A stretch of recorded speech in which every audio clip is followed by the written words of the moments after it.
Oh shit, pause. I see you down. Like, can't even like.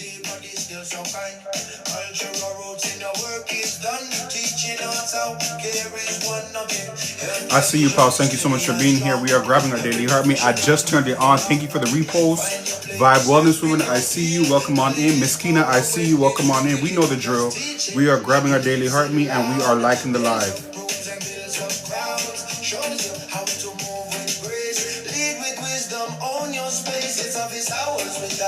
You was refreshing. I see you.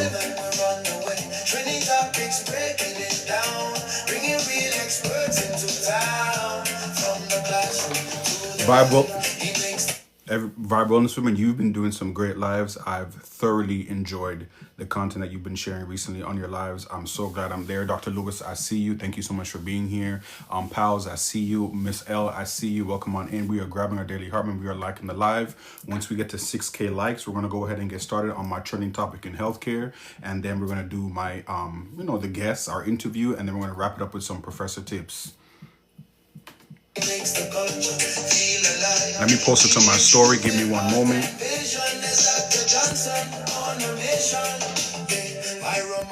But still the same. Support the spirit, not chasing fame. In every room, shows the code. Respect the space, uplift the host. Rules of engagement, calm and clear. How to show up, how to appear. Community over cloud or trend. That's how leaders truly win. He don't just talk it, he models it. Every comment intention will deliberate the blueprint for what it means to build online communities.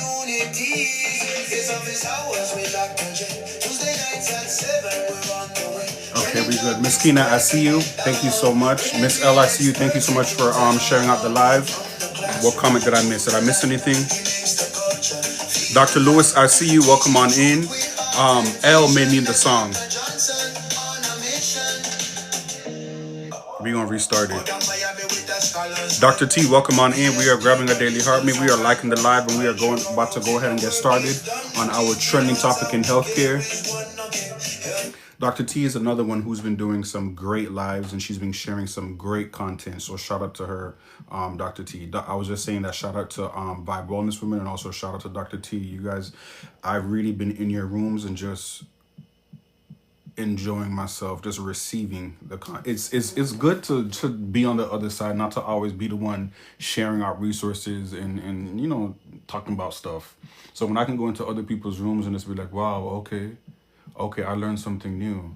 Wait, okay, I could relate. And I think I was in Bob Wellness Room the other day talking about a specific health issue, and I was like, wow, it's just such a coincidence that she was discussing that topic right when I was in the live, because somebody in my family is going through it right now. It was very interesting. Okay, Dr. T said pelvic health tomorrow 4 p.m. So that's 5 p.m. my time. Okay, send it to me and I'll be there. Yo, we getting to 6K. We grabbing our daily heart meat. We liking the live. We getting into 6K, and then we're gonna go ahead and get started on my trending topic in healthcare. Then we're doing things a little bit differently today. I have something a little bit different for you guys. She ready? I see you. Welcome on in. Eve Rose, you started your Hold on, Eve Rose. Welcome to Office Hours with Dr. Johnson. I'm so proud of you.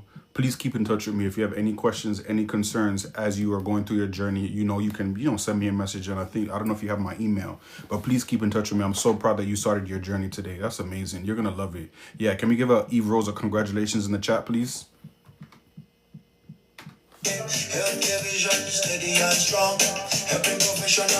Let me make sure my knowledge is power when it's revealed. You don't just teach it, he lives it loud. Builds up rooms and builds up crowds. Shows you how to move with grace. Lead with wisdom, own your space. It's office hours with Dr. J. Tuesday nights at 7, we're on the way. Training topics, breaking it down. Bringing real experts into town.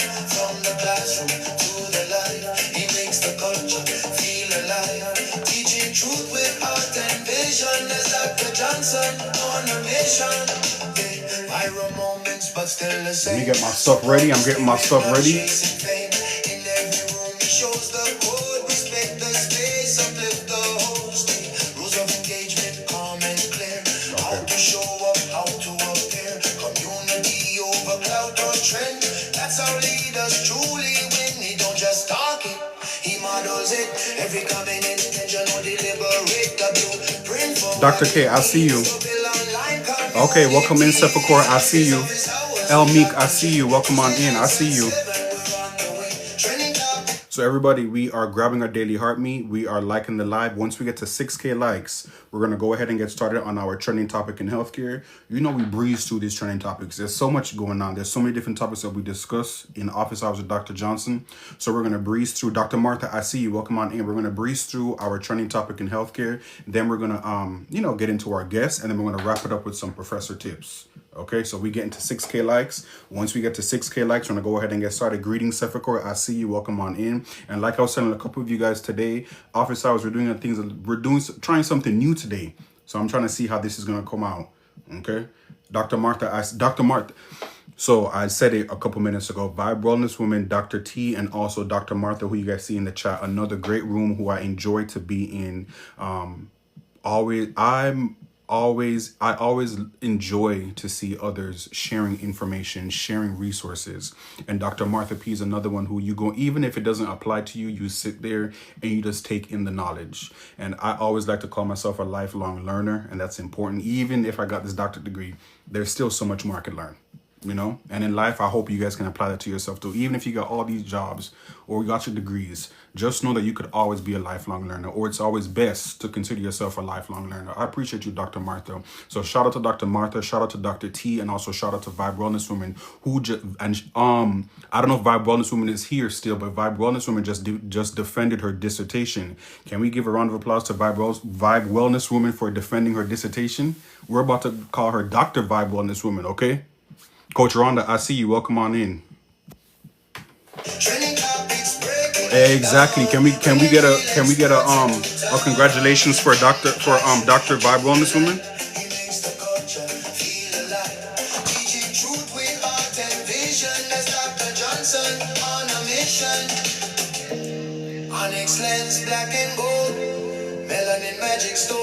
Oh, we almost there. Y'all get me there. Miss Kim, I see you. Welcome on in. El Meek, I see you. Coach Rhonda, I see you. Thank you so much for being here. Where's my... I gotta get my screens ready, y'all.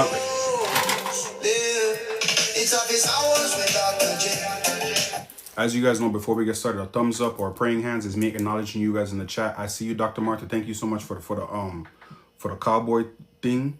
Dr. Coach Rhonda, thank you so much. I see you. El Meek, thank you so much. I see you. Y'all wouldn't even give me a chance. We already at 6K. We got to wrap things up now. So everybody, welcome to Office Hours with Dr. Johnson. I told you guys we're doing something a little bit different today. So I'm trying to not be nervous and not be anxious and not breeze through it. Dr. Martha, just chill. I see you. I appreciate you being here. Y'all getting me nervous. Let's drop the trending topic, okay, moderators. Today's trending topic that we want to breeze through is the FDA approves the first AI test. I'm looking away because I have my other screens. We bring in real news, real information, okay? The FDA approves first AI test to guide breast cancer chemotherapy decisions. I want to repeat that title once again. And we're going to breeze through the article, and I want you guys to also drop down in the chat what you guys are feeling, how you guys are feeling, okay? The FDA approves first AI test to guide breast cancer chemotherapy decisions, okay? So before we jump into the topics, some fast facts, okay? According to estimates from 2022, about 2.3 million females around the world were newly diagnosed with breast cancer. Every day somebody's diagnosed. Every day a woman is diagnosed with breast cancer. Ocean Summers, I see you. Welcome on in. Ms. Nathan, I see you. Thank you so much. Welcome on in. Okay, depending on the type of breast cancer, treatment options may include chemotherapy. They don't always have to include the chemotherapy, but depending on the type, the stage. Different types and stages of breast cancer can have different rates for reoccurrence and metastasis. Okay, we're dropping some keywords today. The US FDA recently cleared the Artera AI breast digital pathology-based risk stratification tool to help doctors predict the likelihood of metastasis in patients. How are we feeling about that? I know there's a lot of discourse online about AI in healthcare and if it's going to advance AI or if it's going to take away jobs. How do we feel about an AI being able to assist doctors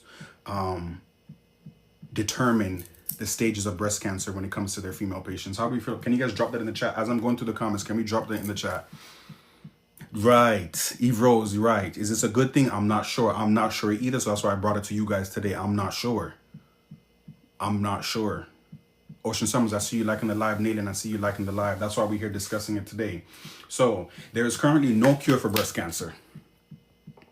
Dr. Martha said, interesting. My main concern is that AI will never replicate your emotions or empathy. Exactly. And empathy is so important. Empathy is so important.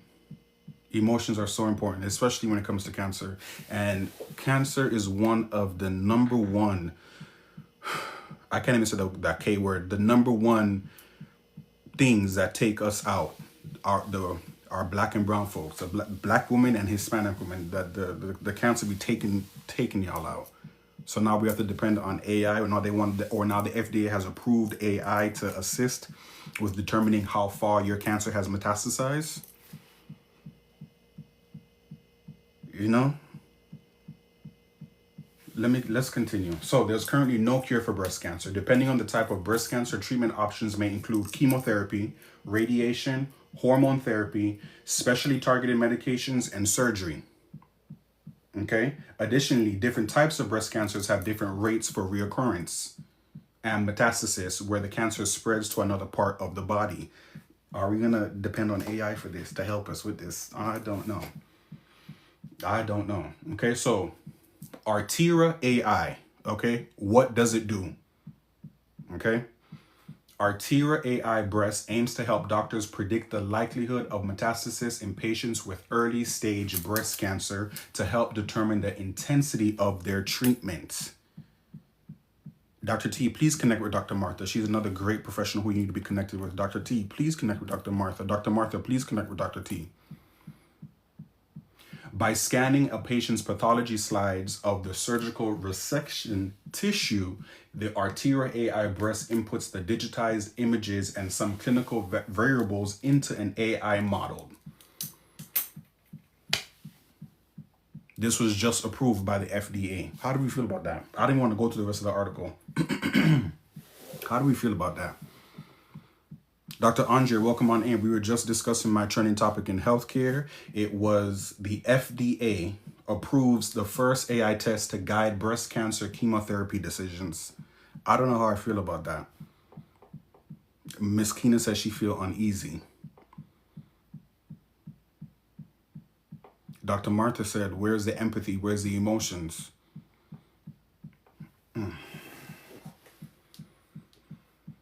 It really begs to differ. What is our world coming to, especially from a healthcare professional or a healthcare educator? What is our world coming to? AI is going to start assisting oncologists and other doctors for breast cancer. I just want to throw that out. I just want to, just see what you guys are feeling, see what you guys are thinking about. FDA approval, AI, help with breast cancer, and how far along it has metastasized or if it's going to spread to other parts of the body. Dr. Lewis, my public health subject matter expert, said, we are not okay. Powell said, my issue isn't with the AI. I don't want doctors to become too reliant on it. Exactly. I want you to use your subject matter expertise and not rely on. Did you hear what I said? The system is going to scan the patient's pathology slides and images. Hey, Y'all, we gonna let's get into our interview, okay? Let me bring up my guest. Dr. T, I see you. Thank you so much.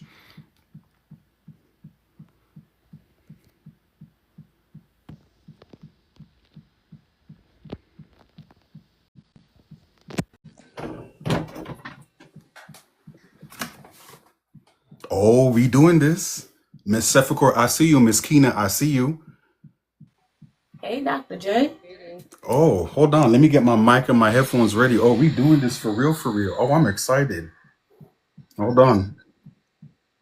She got the back. You guys got the backgrounds. Wow, I love this. Can you hear me? Thumbs up in the chat if the audio is good. Can I get a thumbs up in the chat if the audio is good? Something you could use. I see you. Thank you so much for being here. Dr. Martha, I see you liking the live. Thank you so much for being here. We're going to really get into something. So, first and foremost, this is what I told a couple of my people and my moderators and my friends, I'm doing something new today. I've never had two people in an interview in office hours with Dr. Johnson. So I wanted to try something new. However, the work that you guys are doing is very similar. And I figured that you guys could, feed off of each other. Okay. Respectfully, Mhm. so this is May is still Mental Health Awareness Month, okay? And blessed believer, I see you. Welcome on in. You just made it in time. We just wrapped up our trending topic in healthcare, and now we are getting into our interview. My interview today is two great subject matter experts, okay? And we're going to get into the work that they're doing, okay? May is Mental Health Awareness Month, okay? We all go through it at one point in our lives. We've all had a situation. We've all had an instance where, our mental health was tested. Okay, let's just be transparent. Let's keep it a buck. However, as a health educator, I've also grown to learn that not everybody has the same route and not everybody wants to take the same path, and there's different resources, there's different paths that people can take. Now, Miss Kina and Miss Sefakor, you guys are doing great work. And I see you guys are so confident and you guys are subject matter experts as it relates to the work that you do. Okay. I wanted to, I'm so big on there's something for everybody, you know? And I wanted to make sure that I was highlighting the work that you guys are doing because I know so many people who lean in to this kind of work and who lean into these type of resources as well too, outside of the, what do we call, like the Western, the Western, I don't know how you say that. That's an American term, like the Western something. How it go? We'll go with Yeah, Western one. yeah, right. And then there's a lot of people who go the holistic route. And I know friends and family. I'm talking personally friends and family who take the holistic route. Okay, so I just wanted to make sure that I highlighted the work that you guys are doing during this month of May as a way to show, hey, if you don't want this route, there's also this route as it relates to your mental well-being overall. Okay, so with that introduction, Miss Kina, can you briefly share with us the work that you do and the services that you provide? Same thing with Miss Sefakor. We'll start off with Miss Kina. Okay. Hello, everyone. I am Kina. I am your friendly, kind of friendly, maybe not so friendly, a little bit friendly spiritual consultant. I do spiritual consultation and I create handcraft and create um, accessories with specific energies to help you on your spiritual journey. I That's love what that. I do. I love that. Miss Sefakor, briefly, Mhm. what you And do and the work that you're doing here on TikTok. okay, and I am Sefakor, and the work that I do here on TikTok is mostly sound therapy. I'm Hmm. also a Reiki master, and I do breath work as well. And all of these are, modalities to help regulate your nervous system, to kind of reconnect yourself, and to just provide a space that you can relax and receive what it is that you're looking for in certain ways. I love that. Miss Sefakor, I want to start off with you. What first led you into your spiritual or healing practice? What led you to this work? Okay, so one of the things that led me into this is my own need to get the connection, to feel grounded, to I have issues myself. And a lot of people, if you've been on my live, I'm partially deaf. I'm deaf Hmm. completely in my right ear, and I'm partially deaf in my left ear. And on top of that, I have tinnitus. So Hmm. I have a lot of hearing issues. So Okay. I this is what led me into getting different types of healing modalities, or different types of modalities that would help me in my healing process and in my healing journey. Because I can't hear. So this is truly a gift to me Mm-hmm. because I don't wear hearing devices any longer. So this is a gift for me to be able to feel the vibrations and be able to Mm. bring that to others who may be going through the same thing or going through other things that they need some relaxation, some regulation, and things like that. So the journey started with me because it was something that I needed for myself. And now I feel that if it's a gift to me, I have to share it with others. Right. Right. I love it. Thank you so much for sharing that. Before we continue, you guys, a thumbs up or praying hands is me acknowledging you guys in the chat. I don't want to interrupt my guests as they're speaking. Dr. Martha, I see you. Ocean Summers, I see you. I appreciate you. Thank you so much for being here. Let's get back into the interview. Ms. Keene, I want to ask you the same question too. What led you to your spiritual or healing practice overall? What got you here? Very similar to Sefakor, I have my own mental health issues and I have my Mm-hmm. own physical health issues. Mm-hmm. So I also have a host of children. If y'all know King, y'all know I got a Mm-hmm. squad of kids. So when it came to looking into healing for not just myself, but my children, I was looking at what I was doing and I wasn't liking the results of Mm-hmm. what I was getting. I didn't like what I saw happening with my children. I didn't like what I saw happening with myself. So that was one side. And then the other side was I was in a very bad. I've always, let me start, let me say this. I've always had an interest in the spiritual, in the occult, in all of the things. I am a Scorpio sun. So baby, it's always, I was a little girl reading, the Complete Idiot's Guide to Astrology, trying to understand my natal chart. As a little Mm-hmm. girl, I always had an interest in astrology, astronomy, and all the things. But as I became an adult, that interest just, it grew. And growing up, I grew up PK. I'm a preacher's kid. Mm-hmm. And growing up in that manner, you hear this is demonic and this is bad and these things are of the devil. And so I walked away from it multiple times. But if I was being true to myself, I always ended up back at it. I always ended Right. up finding my way back to these practices. Mm-hmm. So there was always an interest. There was the physical health side for me and my children, and then there was the I had a really effed up relationship, y'all. I was Mm-hmm. in a really effed up situation, and Mm-hmm. he was not, and still is not, a good person. And because of that, I took a lot of damage emotionally and mentally on top of what I was already dealing with from the cards Mm-hmm. life had dealt me. So I knew I needed something that resonated with me.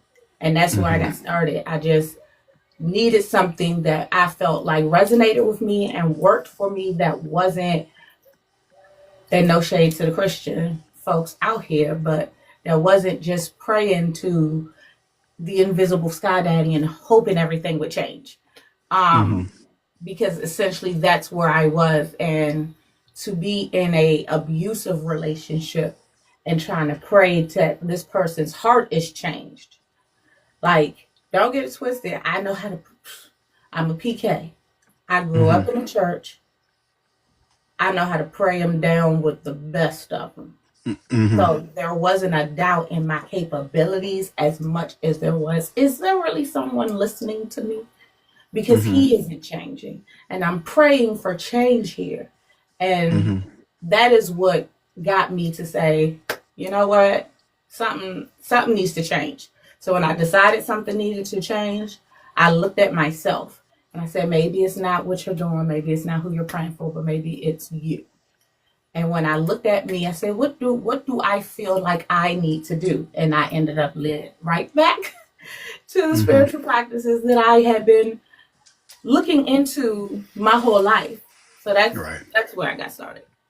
Right. Thank you so much for you guys sharing that. And thank you guys for feeling comfortable enough to have me interview you guys. Because I know this, I don't want to say it's a touchy subject, but I know this is something that you guys hold sacred to you. So thank you so much for giving me the opportunity to interview you guys. Because, it's always going to be a place of education. Okay. And everybody here in the chat too, before we continue, not everything is for everybody, but I'm so big on, hey, even if it's just one person who needs to hear them, or even it's just two-person who's probably going through something similar and thought about it, and they see these two ladies here on this panel, it resonates with them. So I'm doing it for that one or two persons. Okay. So if it's not, once again, there's something for everybody. Okay. Let's continue.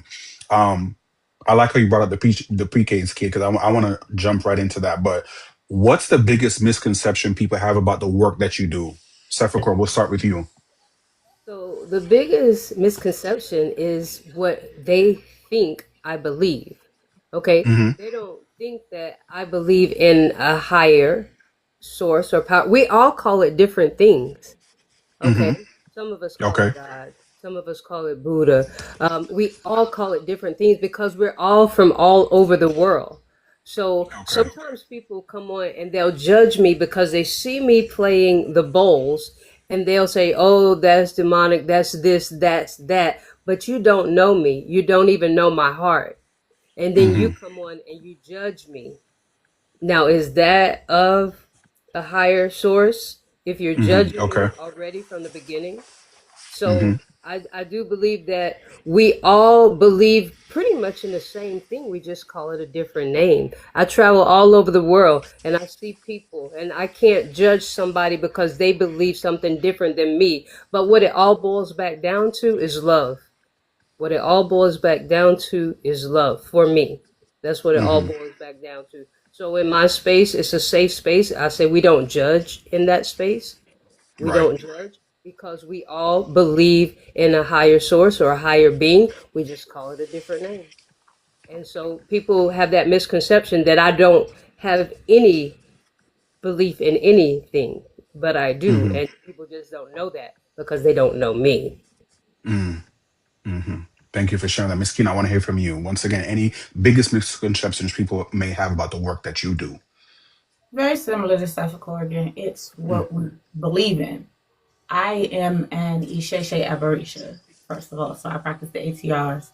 And the biggest common misbelief is that the ATRs and voodoo and hoodoo are all the same and it's all demonic and it's all evil. Isheshe is literally us learning, and hoodoo essentially. It is us learning of nature and how to use nature to heal ourselves. And I always pose this question when I get the backlash from people. Mm-hmm. You believe in God and Jesus and the Holy, so you believe in the Holy Trinity and all of that. And God created the earth and God created nature and everything that is nature and in nature. So Right. make it make sense. You know? Okay. Okay. Make it make sense. That is often the biggest misconception, that what I'm doing is evil or I'm worshiping the Orisha. I'm worshiping my ancestors. We are not worshiping. We venerate, we give honor to our ancestors because your ancestor ain't no demon. They're not demons. They're your ancestors. Them your folks. You want to tell me your grandma a demon now because she deceased? That's all right. If that's what you believe, that's what you believe. But that's not what I believe. And we give honor to, we venerate our ancestors. But we're not worshiping them, just like we're not worshiping the Orisha. Now, there are different traditions that do things differently, and I Mm-hmm. can't speak for all of the other traditions because I'm not in that. Mm-hmm. I am in that. However, there's nothing about what is commonly known as Ifa that is demonic or related to demons or the devil. There's not even a concept of the devil in the religion. So there it is. I love that. Thank you for sharing that. Solver is in the chat and said, indigenous science is mislabeled spiritual so that it can be demonized. Whoa. Okay, Dr. Brooke, I Mhm. see you. Welcome on in. Paper, welcome on in. Today we are interviewing. We're trying something new with my office hours today, and we're interviewing two great subject matter experts. We have Miss Kina and we have Miss Sefakor. Okay, we're going to continue. I want to get into breaking the stigmas. You guys know I'm all about breaking stigmas and shedding light and bringing education and awareness. Okay, that's why I created Office Hours with Dr. Johnson. Sefakor, why do you think spiritual healing practices are often misunderstood or stigmatized from your perspective, from your experience? From your lived experience. From my lived experiences, because people don't know enough about it. They don't Okay. ask questions about it. They just come in and they assume, and they don't really know, and they don't really ask. So when I'm doing my sessions, I say, if you have questions, ask your questions respectfully so that you will receive the answer that you are seeking. And so a Mm-hmm. lot of times they really don't know. And so they stigmatize it just because of that. And what people don't know, and what they're usually afraid of, and they usually put it down because they don't know about it. And we can look at that in so many different areas of life, but Mm-hmm. they're afraid, so they stigmatize it, they put it down, they look at it and shun us for what we do, when all I'm trying to do is to assist in, and I use the word healing, but it's also just giving your body a chance to relax, to regulate, Mhm. so that you can receive what it is that you need for your body. Mm-hmm. Thank you so much for sharing that. What about you, Miss Kina? What you thinking? Ask the question again so I can process it. I'm sorry. I'm sorry. Why do you think spiritual healing practices are often misunderstood or stigmatized from your perspective, from your experience? Suffolk called it ignorance. Okay. You Okay. don't you don't know what ignorance, and I'll add this, and fear. You're scared of what this is because you've been taught your whole life that this is what this is. Okay. We literally live in this country, in this society. We literally live in Mm-hmm. a country and a society that has taken our indigenous practices, put them on a big screen, and correlated them with something dark, evil, and bad our entire lives. So you spend your Mm-hmm. whole life seeing movies and TV shows and reading books about how voodoo is something evil and there's voodoo dolls and somebody's going to make a doll of you and stick it with pins and make you hurt, and that's not even the, the story behind that. The Mm-hmm. voodoo doll, the way they taught us that it was used, is a European concept, Right. and the doll, the way it was actually used culturally, indigenously, was a medical chart. Two very different things. But when Mm-hmm. they take this thing and they make it dark and they connect it to something so demonic, so evil, and you live your whole life seeing that, you grow scared of it. So Right. you have the fear and you have the ignorance. And fear and ignorance are two very powerful tools when it comes to keeping people in those boxes and contained. They're And two trying to Right. very keep us powerful tools. separated. They want to keep us contained. They want to keep us away from our practices. But they came to us, learned our practices, took them, used them against us, gave us what they had, and then sent us on our way. So while we are in this country and we are living our everyday lives, we are so far off from what we should be doing culturally, Mm-hmm. because they literally, there's so many stories of what our ancestors endured Mm-hmm. when it came to coming to this country, from the walk around the tree to the sipping from the well, to make them forget there were concoctions made and all kinds of rituals done that they learned from us. Right. They learned them from us and then used them against us to make us forget the Right. separation. Because being honest, when it came to the revolt in Haiti, Mm. that was that was huge. They didn't want that to happen again. So what did they do? They separated us. So now you speak this language. You're from this part of Africa. From you speak, Yoruba, and you're from Nigeria. You're from Ghana. All these different places that speak different languages, mind you, and that's who Mm-hmm. they have together. So no one can communicate, because if you Mm. can communicate, you can revolt. Mm-hmm. So yeah.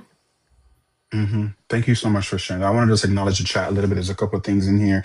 Dr. J, I see you. Welcome on in. Her Divine Alchemy, I see you. Welcome on in.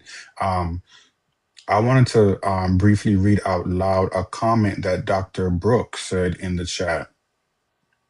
Dr. Brooks said, hold on, did I miss it? Hold on, I'm scrolling.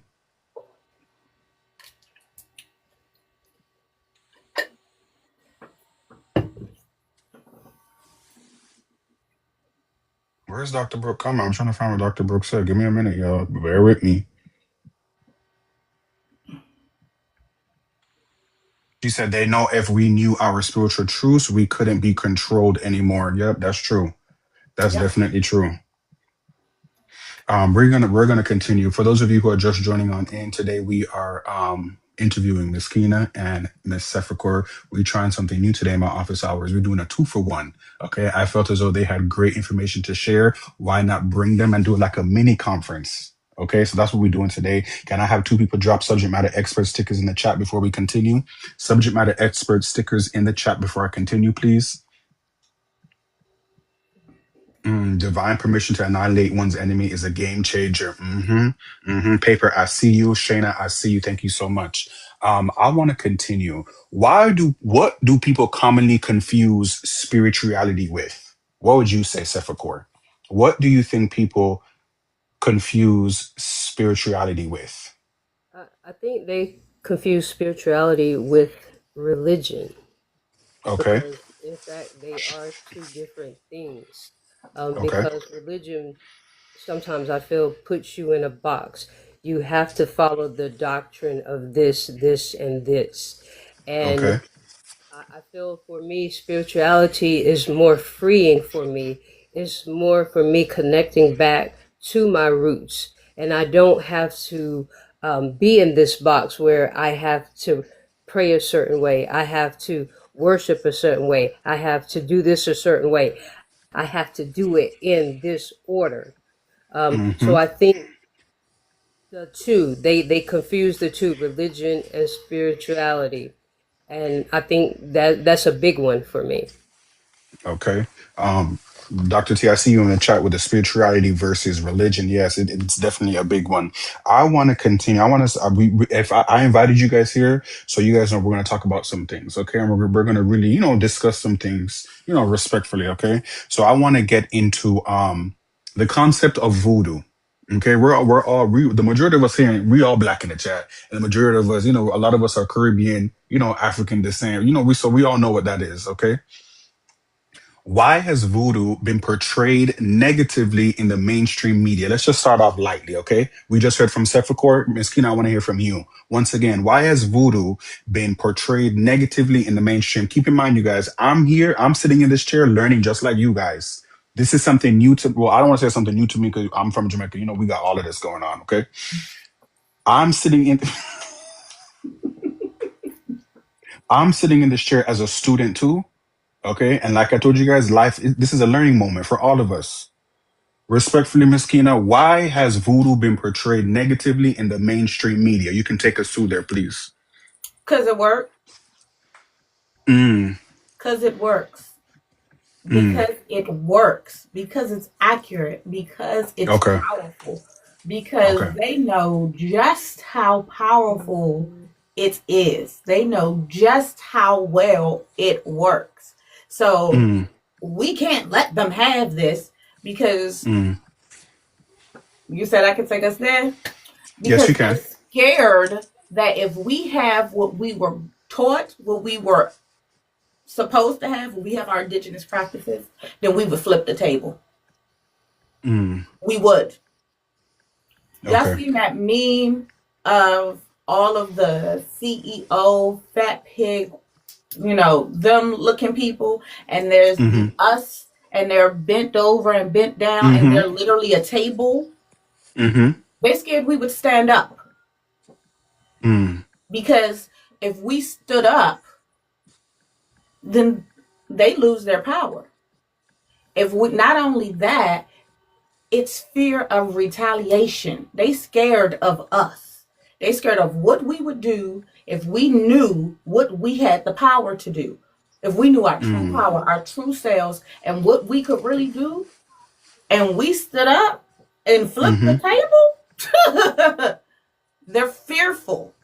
So now Mm. we have to indoctrinate them and make them think this is evil. We give them something that, I won't say their practices don't work. I'll say Okay. their practices don't hit like ours. Because if they Okay. hit like ours, if they really were something serious, then they would just use their own stuff. Mm-hmm. They wouldn't need to infiltrate. But like I was said in the comments, they know what they've done. And the fear Right. in them knowing what they've done to us is so great that if we got up, if we had our indigenous practices like hoodoo, if we had our indigenous practices like the ATRs, if we had all those things all our lives, if we knew our destiny the way Ifa teaches you that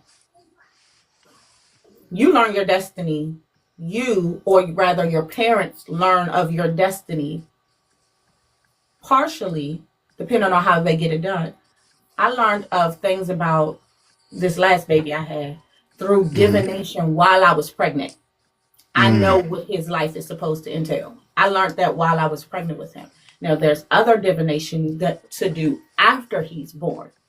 There's naming ceremonies to do after the baby's born. Why? Because all that ties into their destiny and telling us as their parents what they signed up for, what's supposed to happen in their lives and what's not supposed to happen. And if they, signed up for some mess, then, we can rectify it. But Mm-hmm.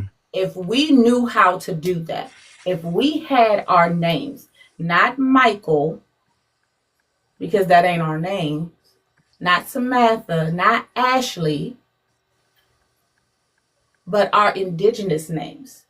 I have a sister who got her ceremony and she went from Felicia to Oleranwaju because Mm-hmm. that is the name her Ori chose for her. Mm-hmm. And if we knew that information, if we knew how to utilize voodoo for what it actually is and not what they portray it to be, Mm-hmm. I can't explain to you how powerful we would be as a people, as a collective. Like they said in the comments, voodoo liberated Haiti. It did. Mm-hmm.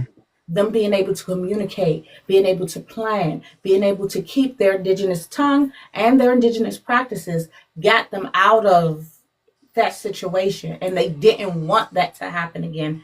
Definitely not here on this soil. The country is about to be 250.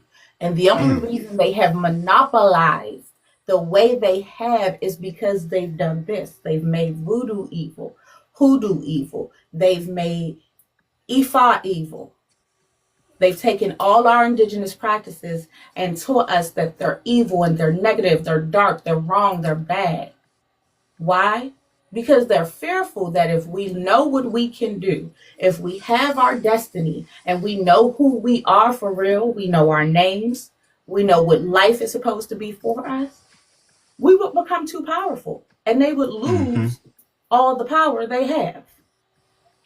Alafia Ia Aboroboye Aboshishe. My elder is in the chat, y'all, and I am.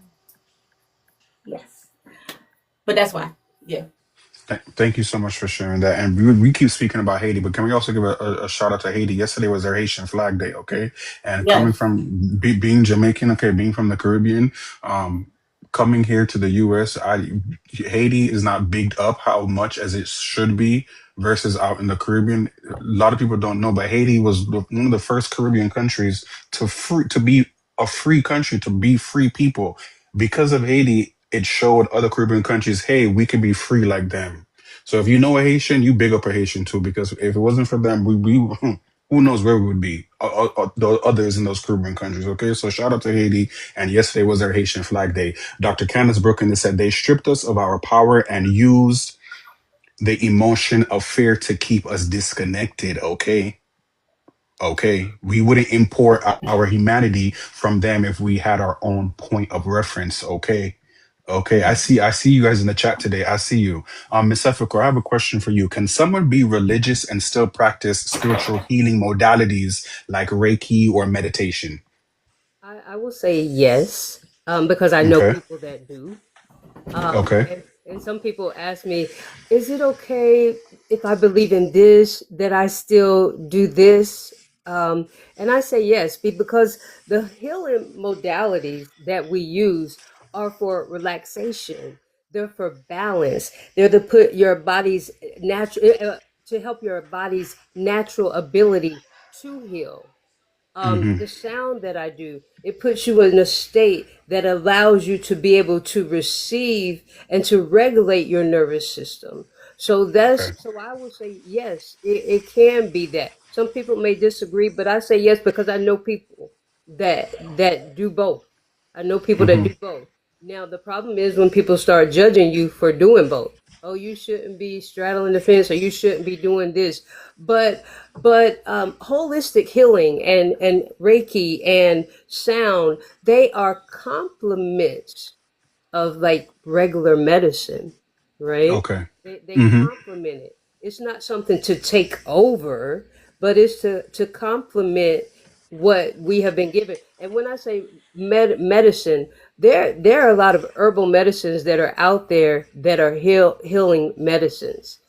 We don't have to go to the westernized medications because there's so many different herbal remedies out there that will allow us to do the same things for the blood pressure, Right. for all of the other things that we are taking medication for. So, to answer your question, I say yes, they can. Some people may disagree with that, but I know people that do both. Mm-hmm. Miss Kina, did she nail it? You want to add anything to that, or she nailed it? She nailed it. Like She nailed it. there's so much to being able to heal yourself Mm-hmm. with plants, and that shouldn't have a difference or say either way on what you believe in spiritually or religiously. Like, think of it this way: when you get sick and you catch a cold, you go drink some tea. Same thing. You bring it. Hold on. Be careful now. You bringing up tea. I have some Africans in the chat. I got my Caribbeans in the chat. Dr. Brooke, I see you. Thank you so much for being You here. go drink some Be tea.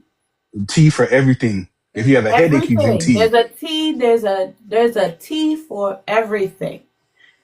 Be You get careful. sick, you catch the sniffles, you catch the flu, anything in the body going on, you go make a tea.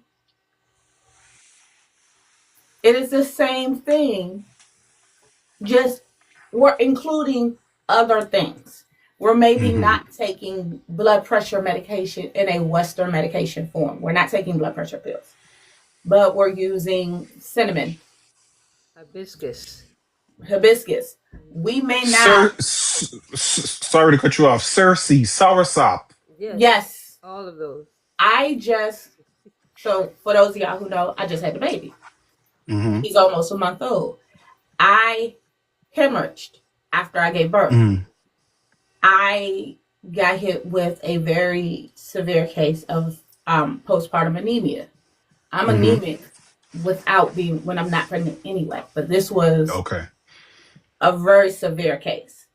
Mm-hmm. Beets, Mm-hmm. beets, beets, y'all, greens, y'all, potato skins, Mm-hmm. potato skins. Mm-hmm. I have a juice blend that I made in the fridge right now.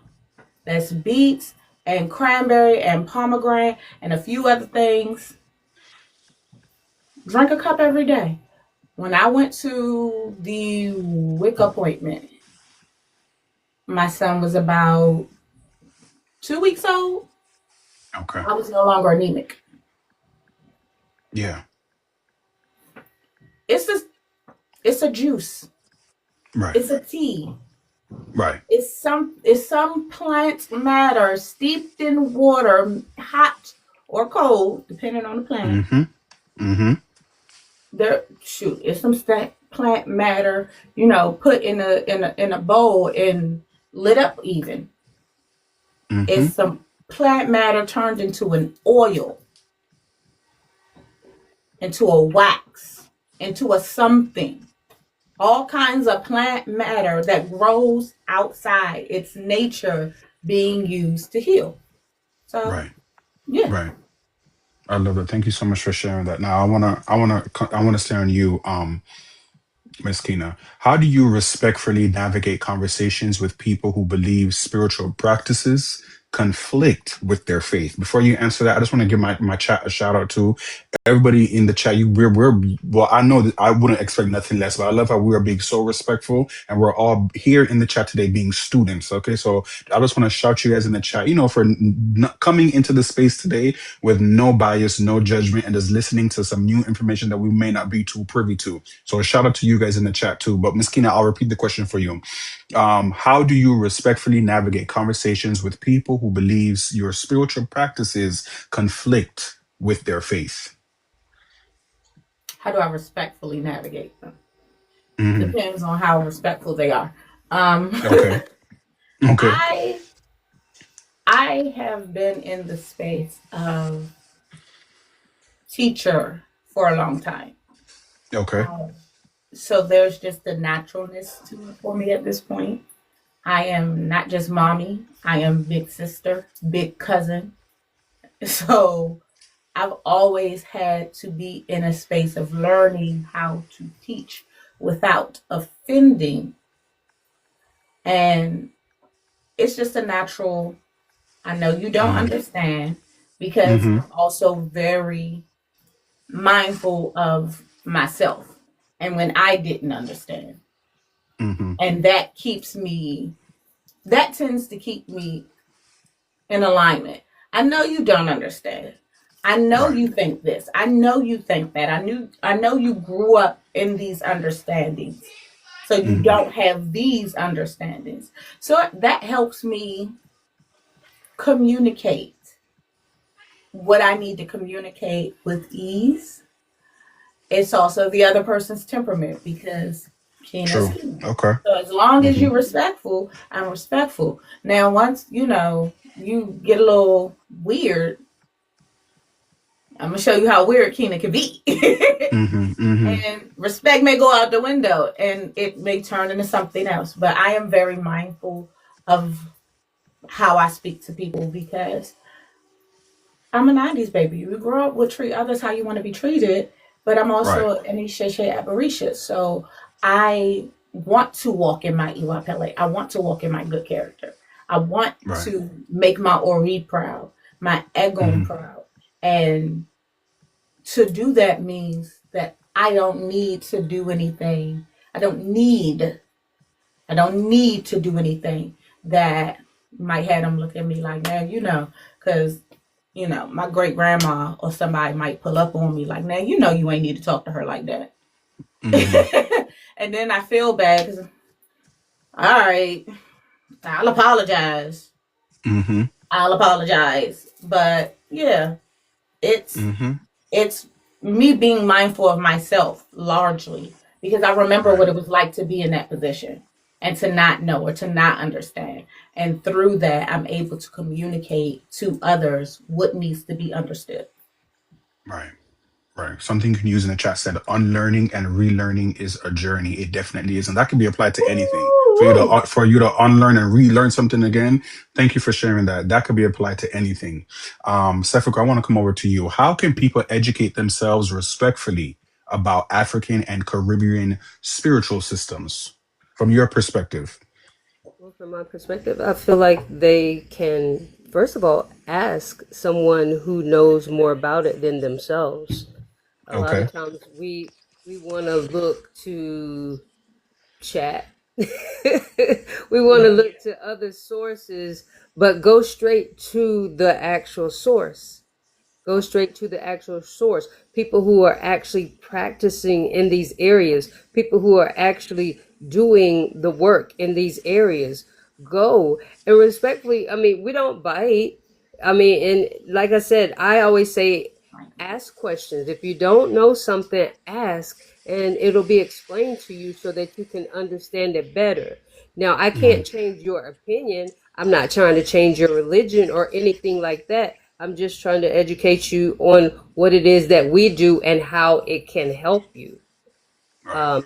which Yeah. may look a little different than how you do things. And guess what? That's okay. That's okay. But by asking and learning more about it, researching more about it, it does take away that fear that was talked about. It takes away that fear because it brings on understanding of, oh, now I see why they do this, or I see how this actually correlates with what I believe in. Okay. There's a lot of correlation. Um, Believe it or not, there's a lot of correlation. So Yeah. Anything you want to add to that, or she nailed it, Miss Kina? I'll say I'll piggyback on there's a lot of correlation. There are things that we do that we don't even realize is we don't even realize originated from indigenous practices. You waste some Okay. salt, what you do with it? Don't be You sitting unusual. in the diner and you waste some salt. hmm Mm-hmm. I've heard this one plenty of times, and I've watched various members in my family. My mom, who Mm-hmm. is the Holy Ghost high roller that Mm-hmm. makes me a PK. She never threw hair in the trash. Mm. She Yeah, you're not never supposed threw it. to. That originates from in our indigenous practices. That's not just some Mm. random something that was made up and somebody grandma was like, yeah, don't throw that hair in the trash, flush it or burn it or Mm-hmm. whatever. No, Mm-hmm. that originates from our indigenous practices. There is a reason for it. I won't speak too much on it. But Mm-hmm. like they say, anointing the hair with oil, the ring shout. There are so many things that we just do. Covering the mirror for the elders in the area who have grandmas and great grands who say, "Oh, it's a storm coming. Cover that mirror. Cover that mirror. Mm. Don't have a mirror Mm-hmm. facing your bed in your bedroom." All of these things. All of these. Oh, please don't burn your house down, baby. Please don't do that. But all of these things originate from our indigenous practices. There's so many Mm-hmm. things that correlate that Yeah. we don't realize correlate until you're in the learning. And once you get into the learning, then it's literally eye opener. It's like I spent a good portion of my first year under my elder. Like, okay, so what about when they say do this or don't do that, or don't be outside whistling at night. Mm-hmm. Don't be outside whistling at night. Things like that. Don't wear gold Those jewelry. things. Don't wear gold jewelry to the beach. All of these things, all of them come from our indigenous practices and come from Mm. who we are as a people. So there's so much that correlates that we don't realize correlates with who we are as a people and came from our practices. Yeah, Mm-hmm. don't put a welcome. If you got a, don't put a welcome mat at your front door. Don't do that. right. Mm. Don't do Mm. And that. one of my subject matter experts in the chat, Her Divine Alchemy, said the book, the syllabi, is a great deconstruction starting point. Okay, thank you so much for sharing that. Okay, okay. Um, Miss Kina, I'm coming back to you. How is voodoo or hoodoo actually connected to ancestry, healing, and culture? Break it down for us, your perspective. So voodoo or voodoo, first of all, is a religion. It is a Okay. religion. It is one of our indigenous religions. However, how much can I say? It was birthed from an older practice. Mm, okay. And hoodoo is something that was born from, some say it was born from a hodgepodge of things, Mm-hmm. born from a mix of Christianity and voodoo. Some say it's not that. There are different ways to practice. I will say that. Okay. You practice according to what you were taught. Yes, Yoruba is the mother. Ifa, or rather, Isheshe is the mother. Isheshe is the mother tradition. It is the oldest tradition. And then you have other traditions that were born from it, like hoodoo, like voodoo, like or voodoo, like Santeria, Lukumi, Palo Mayombre, Candomblé, 21 divisions. All of these different traditions and practices were born from Isheshe Lagba. Mm-hmm. So that's how they connect. They literally came from our original practice. They were born from that. Isheshe went over to Cuba in this area and had a baby called Santeria Lukumi. She went over to Brazil and had a baby. What is it? Condoble, I think. She went over to Haiti and it was Voodoo. She went over to different parts of Jamaica and other places, and there was Obeah, and all these other traditions were born from literally us and our people being spread out. We went here and we utilized we utilized the culture, we utilized the practices, we learned things, and we blended those things together to create something new. So it connects because they're literally born from it's our origin. Mm-hmm. Ifa is absolutely binary, zeros, ones, and yes, five. They're on a Mm-hmm. whole different calendar. Mm-hmm. It's a whole different it's a whole different year. Like Right. per the it's way different. It's very, very different. But it was born of our indigenous practices. It's not inherently separate. There's not really a separation in the way that we think it is. So yeah. Mm-hmm. Okay. Okay. Thank you so much for that explanation. I want to tap into some healing practices. Okay. So Sefakor, I'm sure you've provided this definition multiple times. Okay, but for the sake of our chat here today, what exactly is Reiki and how does it work? So Reiki basically is very similar. When we say the correlations, is very similar of the laying on of hands. When we look at the correlations, it's a type of energy healing, a type of energy transfer. Mm-hmm. So Reiki basically, um, when I'm doing Reiki, I am actually either putting my hands directly on someone or I'm hovering over them with my hands. But before I do that, I do say, I mean, there are prayers, there are Reiki symbols, there are different uh, things that I followed to begin to bring that energy in from my crown. And when I look at Reiki, it's not just me doing this, okay? Just like we Mm-hmm. looked at other religions and there are other people helping to heal, it's not just me doing the practice of the healing. I mean, there are others coming in to help me with this. And so, as I said, I put my hands over the person and I scan their bodies. And I can feel within their bodies different areas in their bodies through heat sensations, through energy. I can feel where, okay, this feels a little bit off, or this feels a little bit this way. And I can begin to bring in my energy and the energy of those who are helping in the healing practices and put my hands over the body and begin to release certain areas of whatever it is that that body part is holding onto and begin Mm-hmm. to allow that to release from the body. So, Mm-hmm. so just like we look at laying of hands is just a different modality of laying of hands. Mm-hmm. Thank you so much for sharing that and giving us that breakdown. For those of you just joining on in, today we are doing something different today. In office hours, we're interview got a 2-for-1 special, okay? A 2-for-1 special. Miss Kina and Miss Sefakor. Miss Kina, we're on the topic of healing, okay? Um, what does energy healing feel like for someone who's receiving it for the first time? From your perspective, from your experience?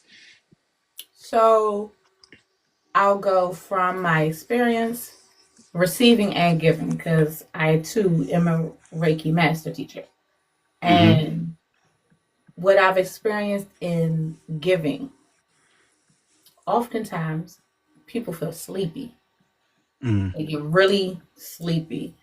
I've oftentimes, because I'll do distance Reiki Okay. and go for the internet and innovation Mm-hmm. because there are ways to do it from a distance and it still be effective. Mm-hmm. So oftentimes when I get finished, the client, whoever I've done it on, I'm sleepy. Mm-hmm. Like out of the Mm-hmm. blue, they're tired. It can also be emotional. For me, I've had Reiki done. My elder also does Reiki, and I've had her.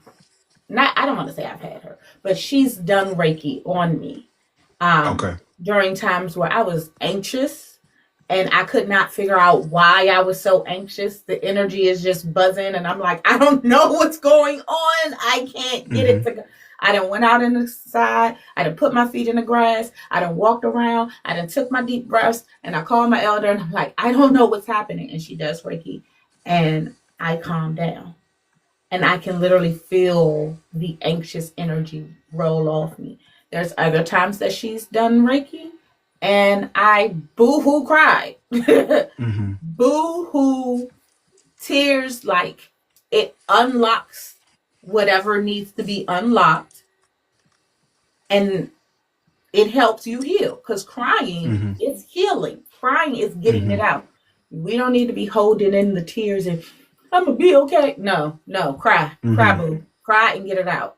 Sometimes Mm-hmm. that's all you need to do is just cry, and you just Right. need Right. somebody to, unlock the door, open it up, and let the tears and the waves of water flow on out. Mm-hmm. Just put a hole in the balloon. Just put the Right. hole in the balloon. So it can be emotional, extremely emotional, causing people to cry, cause people to feel sleepy. Somebody said they felt giddy in the chat. Absolutely, you feel like sometimes there's a giddy, super happy, or euphoric feeling that can come from it Mm-hmm. as well. It really depends on what areas need unblocking, I'll say. It Okay. really depends. There's Reiki that can be done, for those who need some help in the, you know, adult activity section. Mm-hmm. There's Reiki that can be done to help unblock any Mm-hmm. blockages that you may be feeling. You can't function the way you're trying to function when you getting close to oh girl, oh Mm-hmm. boy, something feel Mm-hmm. off. You can get Reiki, and that can unlock that for you. It can Mm. Okay. unblock it and help you function properly. So yeah, Mm-hmm. it's a Mm-hmm. host of different feelings. Okay. Thank you so much for sharing that I once again. just want Soda, I to see you. piggyback Please on do. that. Please do. Because you mentioned one of the things I was saying when you were saying all that was it's a release. You have to release those things that you're holding in because a lot of Absolutely. Okay. times energy sits stagnant in our bodies. Feelings that we've had from childhood on up sit Yep. stagnant in our bodies, and so this Reiki, this sound allows that release to happen, because a lot of times when things sit in your body, they manifest into dis-ease and other ailments and Mm-hmm. other illnesses in your body. So Mm-hmm. we want that release to happen. Some people try to hold it back. Release it, let it go, cry, laugh, run, jump, whatever you need to do. Move your body, moving your body, shaking your body. is also a way to get that energy moving, because energy sits stagnant sometimes, and you can begin to allow it to release in those ways as well.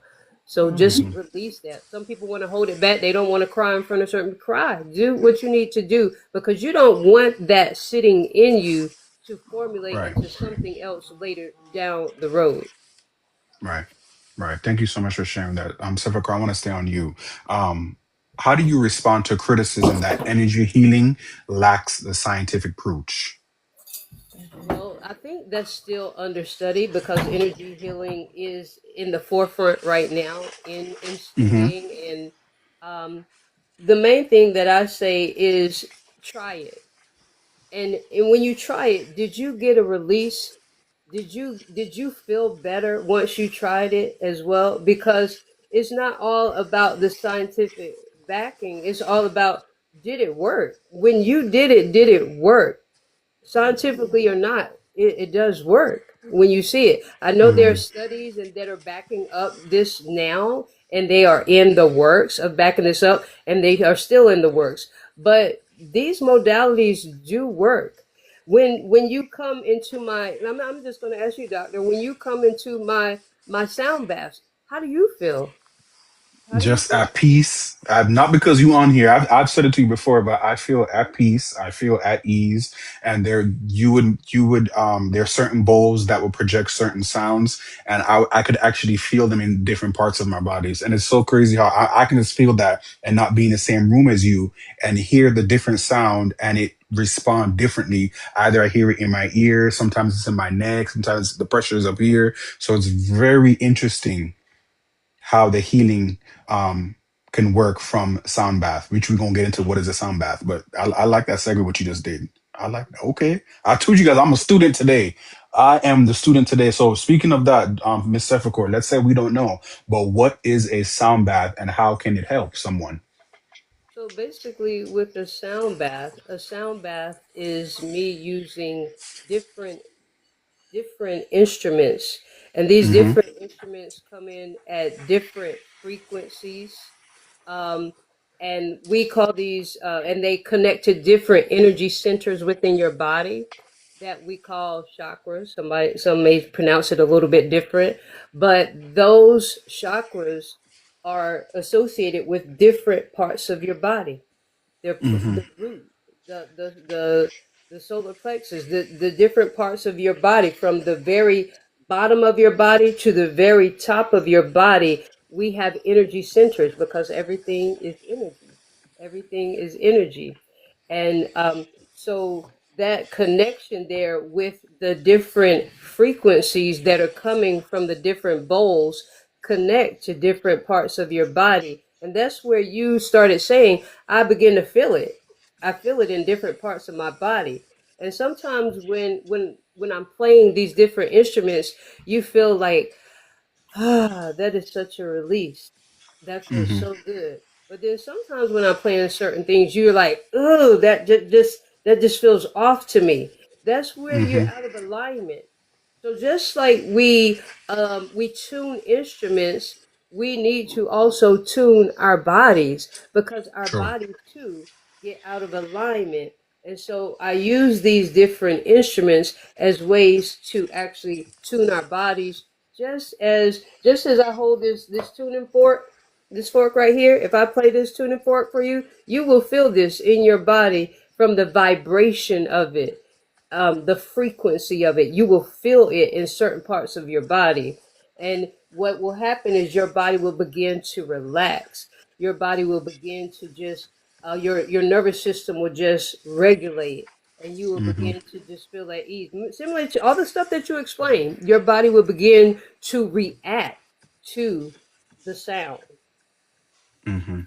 Ms. Mika, I see you. Welcome on in. Today we're doing something special today with Office Hours with Dr. Johnson. We're doing a 2-for-1. I have Ms. Kina and I have Ms. Sefakor up on here, and we get into a lot of things. Okay. I have a couple more questions before we close out, but I want to come back over to you, Ms. Kina. As it relates to the herbalism and just the natural healing aspect, okay, why do you think people are returning to plant medicine and natural remedies? Because Western medication has so many side effects. It's Mm. okay, you have eczema, but side effects to this medication may cause death. What? Whoa. Mhm. I don't think I want to take that now. I don't think I Right. want to take it. I don't want those side effects. I have taken what is it? Open. I've taken Cymbalta, Mm-hmm. and they gave it to me for the nerve damage in my leg. But Cymbalta Mm-hmm. is also go upstairs. Um, but Cymbalta is also something they prescribe for mental health. Mm-hmm. For it being something that's prescribed for mental health, I did not Mm-hmm. like how it made me feel mentally. Mm-hmm. My alternative was a green plant, very very commonly referenced to your hometown, your homeland, Dr. Johnson. My alternative was that. Why? Because that's genuinely what worked for me.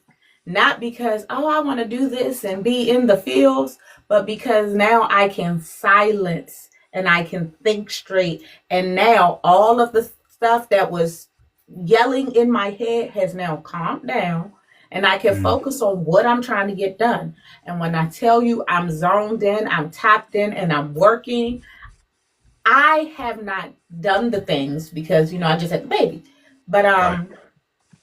so it's like not having my medicine to help me regulate. But when I tell you, while I was doing the things, my book Mm-hmm. was halfway. The book was getting written. Mm-hmm. The book was getting written. I was doing the lives regularly. The Mm-hmm. scripts for the lives were getting written Mm-hmm. every day. Like I can zone in, I can tap in, I'm working. I'm working. And I'm able to focus. I'm able to quiet my mind. The other medication that they will prescribe me didn't do that for me. Doesn't work like that. On top of that, comes with all these side effects. Now, there's side effects I don't want to deal Mm-hmm. with. Anything Right. as simple as maybe I'm constipated. Right. Or, now I have hives. I'm breaking out from hives every day or something. Like, the side effects are very, very. Sometimes the side effects are worse than the medication they say they're trying to heal. Okay. But I can take Okay. this cinnamon for my blood pressure. I can drink this hibiscus tea for my blood pressure, and I don't have side effects. I'd rather just do that. I'd rather, because not only am I not going to have side effects, and it's going to help what I needed to help, but it's going to help some other stuff too. It's going to help some other stuff too. And now my overall health is better instead of worsening. The fact and the truth of the matter is, when we get prescribed, and I'm going to take us there, when we get Mm-hmm. prescribed Western medication, Mm-hmm. it's not to heal us, it's to make the Mm. money. Oh, It's not to whoa. make Whoa, us whoa, whoa, better, whoa. because they Whoa, don't whoa, they whoa, don't whoa. make money off of healthy people. Mm. No, they make money off of sick people. So the point is to keep us Mm. sick. I digress. And imagine a system Okay. that's not making money. What would that system be? Mm. Damn, I know. You mm. And a lot of things. Yeah, right. Miss Mika said you turn on the business. Yeah, okay. From the perspective that I'm always doing the teachings of, I always remind students healthcare is a business, just like anything else. It's a Healthcare is a business. business. It's a Just business. like And just like how we will never have the cure for AIDS. We'll never have the cure for nope, cancer. nope. You know who did? He's no Don't longer start. living. Mm, That mm, old man that left I went to see, yeah. And we wonder why he's no longer living. Because he did. mm. Open. He did. And like someone said, Right, a lot of stuff you can't take while you're pregnant. right, You right. can't take it while you're pregnant, or you can't take it while you're breastfeeding. And you want to do the best for your baby, but then you're stuck between, do I do what's best for my baby, or do I take this because I need the help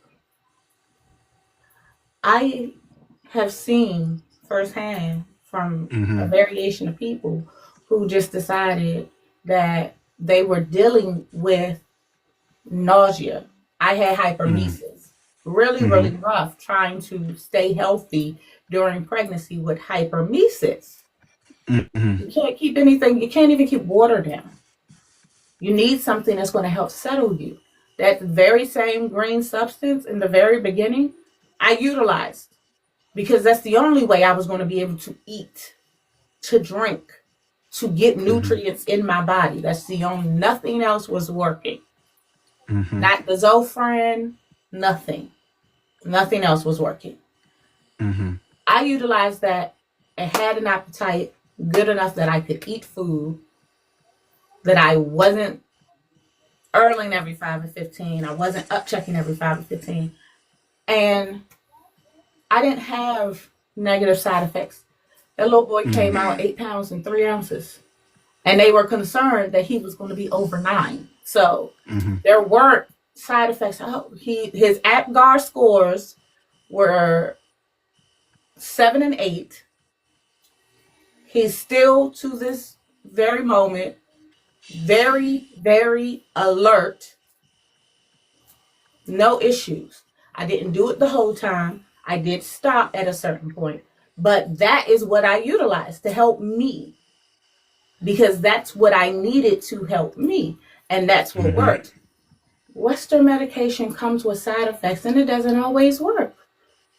It doesn't always work. I'd rather have something and utilize something that I know is going to work, even if it's just an herb. Do your research. I'm not telling nobody to go take a bunch of herbs and no. Right. Talk to your doctor, do your research, all of the things that you should do. Please do the things you should do. Don't be sitting up here like Kina told me to go just stop taking my blood pressure medication and use cinnamon. No, I didn't. No, I didn't. Don't do that. No, I didn't. I did not do that. Mm-hmm. What I'm saying is a lot of times you run into more issues. You run into more issues using Western medication than you do using holistic healing, herbal remedies, Mm-hmm. because herbal remedies are going to heal the problem. And Western medication is going to band-aid it so you can come back. Right. And Right. Kina, as you mentioned with the side effects, we keep getting these side effects. Now we have to get another medication to Yep. treat that side effect, and another medication to treat that side effect of things that we didn't have, but In the we first place. It exactly. just compiles and compiles and compiles, and now you went in and maybe your blood pressure was a little off. Now you got you know all kinds of other issues. Now Yeah. you got eczema and all kinds of things, and now our skin being our biggest organ. Now you're putting steroids on your all kinds of stuff that you would not need to do if you just took an oatmeal bath or drunk some Oh. cinnamon and some hibiscus or some. There's a host of things, a host of things that can be used. I have Right. mint growing in my yard. I have lemon balm growing in my yard. There Right. are things that are considered weeds, that are literally considered weeds that grow in our yard that we spray weed killer on. And if you just took the time to do some research and look it up, it is a medicine. The oatmeal bath. Don't, we got other options, sis. Don't worry. Mm-hmm. We got other And options. I do want to acknowledge my friend in the chat, Ms. Mika. She said, disclaimer, talk to your provider and do your research. Okay. Talk to your provider Please and do do. your research. Now I wanna start to close things out. One of the main reasons why I brought you two ladies here today was to discuss some, mental health and wellness as it relates to the practices that you do. Okay. Ms. Sefakor, I want to hear from you. How can spiritual wellness support emotional and mental well-being? Because it puts you in that state of relaxation. It Okay. reduces your stress. It helps people reconnect back to themselves. Um, these are ways that it can help you because mental stress a lot of times come from outside things Okay. that are agitating you from the outside. So sometimes we have to go within so that we can silence out the things that are on the outside. And what I always tell people is that sometimes it is the stillness that we need. And we're so Mm-hmm. busy that we're always scrolling and rolling and moving around and doing so many different things that we fail to sit still to receive what it is that we need for ourselves. It is in the stillness that we receive. It is in the stillness that we get those answers that we've been asking and seeking. Mm-hmm. So I just say be still, because we, with that relaxation, with that release of stress, with regulating your nervous system, you begin to calm down. And when you calm down, your body, your mind also begins to calm down as well. So Mm-hmm. Mm-hmm. I like that perspective. Thanks for sharing that. Miss Mika, I see you in the chat. I appreciate you. Keen, I want to come over to you. Okay. Can practices like medication, Reiki, sound baths help people reconnect with themselves? All of the things that we discussed today. Can practices like medication, Reiki, or sound bath help reconnect with people and their mental health overall? What would you think? What would you Absolutely. say? Absolutely. Mm-hmm. A lot of times, the thing about people dealing with mental health outside of more extreme cases where you may have a Mm-hmm. diagnosis of something, Mm-hmm. but milder cases, a lot of times it's us in our own way. Okay. A lot of times it's us. And we need to be regulated. We need to be told what we need to be told so we get out our own way. Mm-hmm.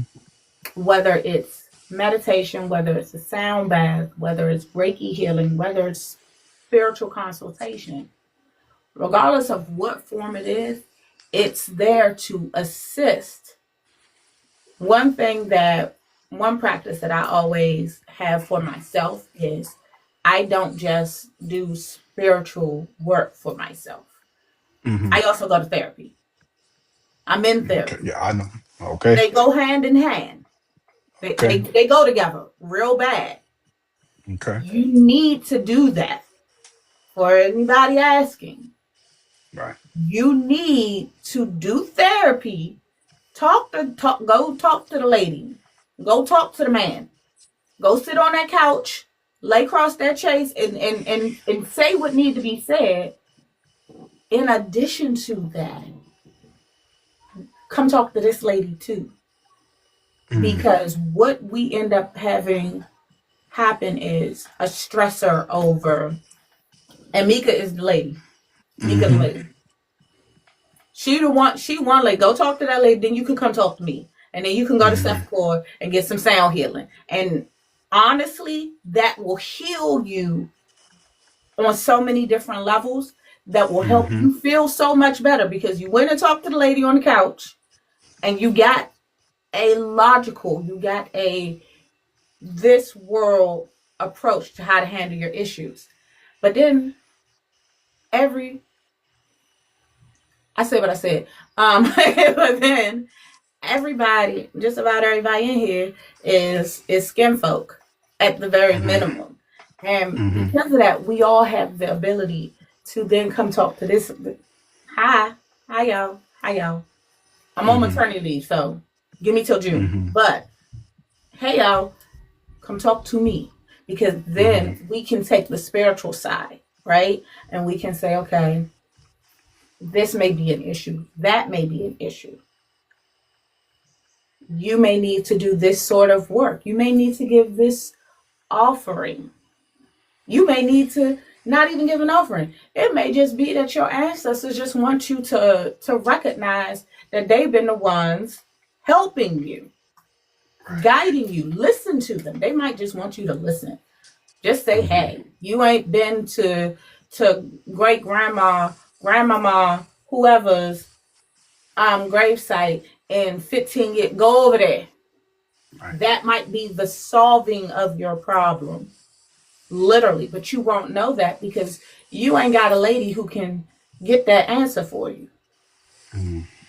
So it helps. Like a lot of times when we're dealing with mental health issues, We're dealing with mental health issues because mental and physical health issues end up being a physical manifestation of what's out of balance with us spiritually. You Okay. deal with the spiritual, you heal the physical. Right. Anger is held in our hips. So if you manage your anger through therapy and spirituality, now you ain't got pain in your hips no more. Right. It all connects. Okay. Last question. Okay. And this question is directed for the both of you. I'll have Ms. Sefakor, you can answer first. What is your overall why as it relates to the work that you do and the reason why you continue to show up? What is your overall why? My overall why is really because it's needed. It's needed right now in this world where there's constant stimulation and we can't sit still, anxiety, noise, everything, disconnection. We need the connection now. We need to heal. This is the time to heal right now. There's no other time but the present right now, and we need Mm-hmm. this right now. And so my why is because of my love for our people. Thank you for that. Our love for our Mm-hmm. people, because we need this right now. We've been told this, we've been told that, we've been disconnected, we've been torn from our families. There's so much trauma that has happened in our lives that Mm-hmm. we need the healing. It is time Mm-hmm. for us to reconnect, to love on ourselves, and to heal ourselves. So it's important to me to be able to share in any way that I can share with Mm-hmm. everyone else what I have. It's my gift, and my gift is freely to give to you so that you can receive your healing as well. I love that. Thank you so much for sharing that. Miss Kina, what is your overall why as it relates to the work that you do and the reason why you keep showing up? Because you keep showing up and you ain't going nowhere. Same thing with you, Miss Sefakor. You ain't going nowhere. Y'all keep showing up. So, Miss Kina, what's your overall why and the reason why you keep showing up? I keep showing up because I show up from a place of need. Mm, I show up because I was once someone who needed and I didn't have the access. I mm-hmm, often find myself wanting to be the one, the face, the person who does it in all of the categories that I can cover that I have knowledge on. I am mm-hmm, the lactation advisor for a host of my friends. I'm the go to. So when they need help breastfeeding their babies, they right. come to me and they're calling me and they're like, I don't know what's going on. I don't know how to do this. My milk isn't coming on, or I don't have enough. I tried to pump and I only got an ounce. And calm down, and I get them together. When they're pregnant, I'm the go to. I think Mm-hmm, I'm pregnant. I can't, from the time I was 18, I can't tell you how many times I've gotten a phone call like, sis, I think I'm pregnant. mm-hmm, What do I do? mm-hmm, And I didn't have those people. mm-hmm, So I made it a point to become the person. I'm the lactation advisor for everyone. I'm the doula for. I'm online messaging. How you feeling? Oh, I feel it this way. Oh, I feel this. Oh, baby, it's time to push. Get ready. I am that because I mm-hmm. saw the need. When it comes to indigenous healings, even postpartum and after birth, I am get that banku belly wrap and bind your belly up and keep yourself warm. And these herbs and these teas and these foods will help you heal postpartum. When it comes to spirituality and your spiritual health and stepping into that journey, I want to be the face. Even other areas of things, other areas, because Kina is interested in a lot of things. So we could talk a lot of things. There's some BDSM and some other things that can be mentioned. I'm the go-to. How do I get into this? How do I get started? There's a little Mm-hmm. knowledge on it. There's like sprinkle some seasoning Mm-hmm. on that meal for you to make it better for you. Right. Because when you look out into the world and you see those people who are using Rozobo wraps and Benkun wraps for healing, they don't look like us. There are practices. It's our stuff. But the people that you get on YouTube and you look it up and you're like, oh, Rozobo belly sifting. Oftentimes, them folks don't look like us. It became a let me be the one who looks like us that we can come to and get the proper information from. My overall why is because there was a need, and I wanted to be the person who met the need, not just for myself, but for the next mommy, the little sister, the little cousin, for my children, because there's a whole host of them. So it's a lot of them, and they need to see representation. All the little girls, all the little boys across the land need to see representation. They need to see us being the ones. Because if they don't see us being the ones doing it and saying it and teaching about it, then they don't know that these are our things. They don't know it's for us. They don't know that we can do it. They won't know. And then that's a problem. So you want to start a garden? Start the garden. That's what I did. And I make there's been content on gardening so that they can see somebody that looks like us in a garden talking about herbs, talking about healing, talking about the sky, talking about relationships with nature, with the animals, because the crows and the hummingbirds come chill at my house. They come chill at my house. And we cool. We locked in like that. Mm-hmm. I'm a face that's put out there so that it can be seen that it's us doing it too. That it's us who started this, probably 9 times out of 10. Mm-hmm. That's why. This was great. Okay. And once again, I was a student today, and there was a couple of thank yous in the chat. I saw Fashion Flair Nick and Ms. Mika. They were trying to make me laugh. Dr. T said, thank you so much. Shani, you could use something you could use. Said, thank you so much. Once again, I appreciate you guys for being here. You know, let me just be honest, transparency moment, because we discussed this today. Spirituality is sometimes taboo, or it's sometimes tough for people to discuss or be a part of, because they don't want to go against their religious views or whatever views that they may have. Okay, so I knew I wanted to bring y'all up on here, and Dr. Johnson gonna do what he gonna do. I was a little bit apprehensive. I was not sure how my chat was going to respond, but once again, I just want to shout out to my chat. You guys always come into my room. There's no judgment, there's no bias. You guys come in here to learn, and that's what my room is all about: to learn, to connect with other people. Like, I'm big. When I say I'm big on there's something for everybody, this is what I mean. There's something for everybody, okay? So once again, Sefakor, thank you so much for feeling comfortable for me to interview you. Same thing with you, Miss Kina. Thank you so much for, being comfortable to allow me to interview you and for you to share something so sacred that's to the both of you guys, okay? Of course. I appreciate you guys so much. We're gonna drop it down because I gotta wrap. It's almost 9 o'clock. I'm hungry. I gotta wrap it up soon. I still gotta do my little 3 jobs that I'm gonna share with you guys. But thank you so much once again. Briefly, your quick schedule, Sefakor, when are you going live? When can everybody connect with you again? When can they see you in your own room? Okay, I'm live on Mondays and Wednesdays at 9 p.m. Eastern Standard Time. Mondays Amazing. and Wednesdays, 9 p.m. Perfect. Eastern Standard Time. Thank you so much. Continue to show up, ma'am, and continue to be great, okay? Thank you. Thank you for this. I appreciate it. Ms. Kina, when can we see you? I know you're on maternity leave, but when can we see you? What's your live schedule? When can we come back into your room?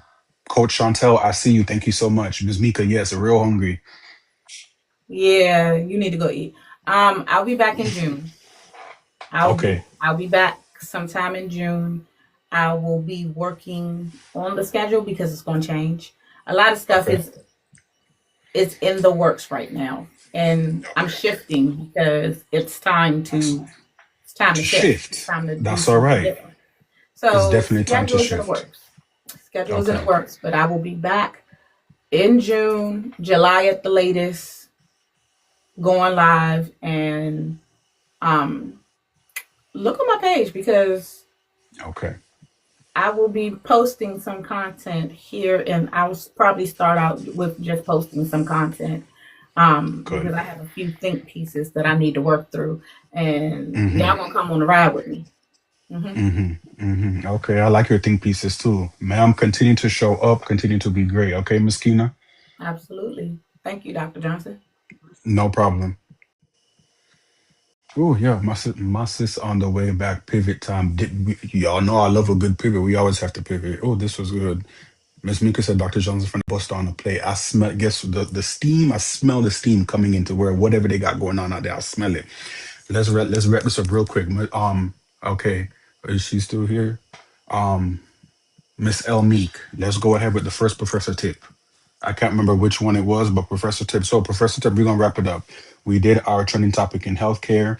We did our interview guests. We did it a little bit differently today. We had two guests come on today and drop their subject matter expertise, which I'm so grateful for. Sefakor gratitude as well too. Professor Tip number one. Now we're gonna get into the Professor Tips. You guys know I wrap up my office hours with three Professor Tips. The Professor Tips vary from different things. For the past couple of times, Miss Shayna, I see you. I appreciate you. Thank you so much. My professor tips for these past couple of times have been jobs because I see the people that need a job and the people that need to know what kind of jobs are out there. Shayna, like Dana, I see you. I appreciate you. The first one is professor tip number one is evidence in motion. Evidence in motion. One of my moderators just pinned it. That's the company we're looking for. That's the company name. Evidence in Motion. They are currently looking, and these are three fully remote jobs. Okay. They are looking for a clinical education manager within their operations department. Okay. Lead and develop a team of clinical education coordinators, ensure compliance, analyze operational data, serve as subject matter expert for departmental systems, clinical placement platforms, delegate effectively by aligning tasks with team capabilities. Basically, you somebody manager. Okay. Eve Rose, I'm so glad you're here. I want you to, moderator, can we pin that again too? I have a student in my room right now. Eve Rose, evidence in motion, clinical education manager. It is fully remote. So you know what that means? You could be in Timbuktu and still apply. You can be in Timbuktu. Just make sure Timbuktu is in the US. You can be in Timbuktu and still apply. Clinical education. Hey, Rose, I'll send you a message. If you don't catch them in the live, I'll send you a message, okay? But clinical education manager, once again, do not let that job title intimidate you. Just because they say manager, that don't mean nothing. You don't need 10, 15 years of experience. That's what's a job title. Don't let it intimidate you. Let's go on over to Professor Tip number two. Which one we dropping? Professor Tip number two. Which one we dropping in Professor Tip number two? I got two more jobs for y'all. Let me just wait for my moderators. Let me calm it down. Let me take a breather. Perfect. I see you, Aaron. The next Professor Tip number two is NVA, General Practices. We're looking when you guys are looking for this job, we're typing in NVA General Practice. The job title is Compliance Coordinator. Once again, fully remote. This is a bit, and Eve Rose, this fully remote job says across, you could apply across all 50 states and Canada. Okay. You could apply to this job if you're in any 50 state, and also it includes Canada for this job. It is NVA General Practice. They are looking for a compliance coordinator. The compliance coordinator provides essential administrative support to the compliance team of a dynamic multi-site veterinary services company. Let's say you like animals. A vet office is still healthcare. This type of position falls under healthcare administration. You're just dealing with animals. Your patients are animals. Your patients are not people. You see what I did there? Let's continue to the third one because we're wrapping it up. Don't let 9 o'clock hit me because I'm ready to go. Do not let 9 o'clock hit me. Let's go on to Professor Tip number three. Professor Tip number three is Experian. Why? Experian got all of our all of our credit information.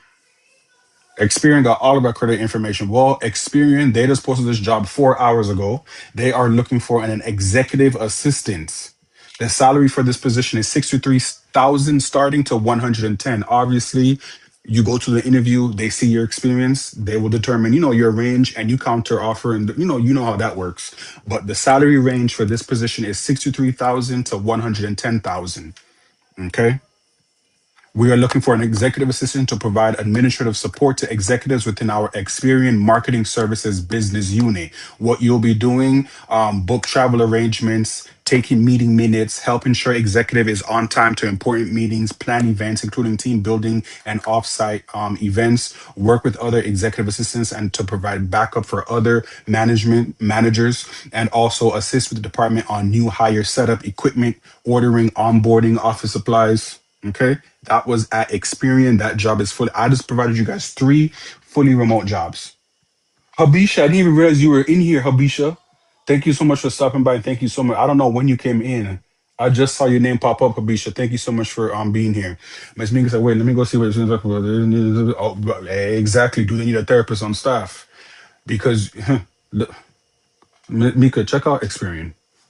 Did I miss anything in the chat? Professor, okay, Miss Elmink, I see you. Thank you so much. So the three jobs I shared with you guys were Experian. They're looking for an executive assistant remote. Number two was NVA General Practice. It also stands for National Veterinary Associates General Practice, but you can just type in NVA General Practice, and they're looking for a remote compliance coordinator. You could be in any 50 state, including the country of Canada, to apply for that job. The third one is EIM, Evidence in Motion. They're looking for a fully remote clinical education manager within their operations department. Y'all, we need to go out there and get these jobs, okay? I know it's hard. I never said it's easy. I know it's hard. I never said it was easy. However, what I'm always going to do is show you different places of where you can apply to. Miss Mika didn't know she can go apply to Experian. Somebody else in the chat didn't know they can go apply to National Veterinary. I can't even say. I'm getting hungry and nervous. National Veterinary Associates and go work in their health administration department as a compliance coordinator.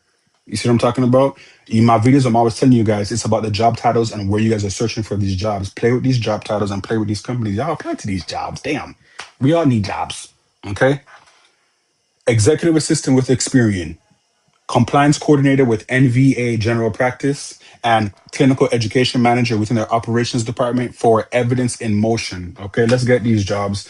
I appreciate you guys all so much. You guys are doing I'm telling y'all, y'all doing this, y'all doing a great job. Let's shout out to Sefakor and shout out to Kina. Okay. My subject matter experts for today. They did a great job. It turned out great.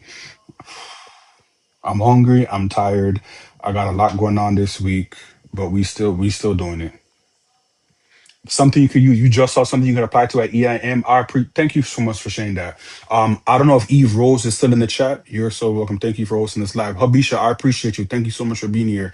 Eve Rose, I don't know if she's still in the live, but I'll send you a message. You go. I'm finna go eat Eve Rose. But Eve Rose, you saw what my friend just set up in the chat. She said she found herself a job, another job that interests her. Y'all do what we gotta do, okay? Have a blessed night, okay? I'll see y'all. I'm gonna see y'all today. You guys may or may not see me on Thursday. I got a lot going on. You guys may or may not see me on Thursday, but if not, you guys will see me next Tuesday for sure. I'm already planning my next conference. My next conference is gonna be great. Prayerfully, I gotta go eat because now the food's smelling good. Good night, everybody. I'm gonna see you on these TikTok streets. Miss Mika, I'm finna go feed myself. Paper, I see you. Thank you so much for being here. Miss Kina, I'm out.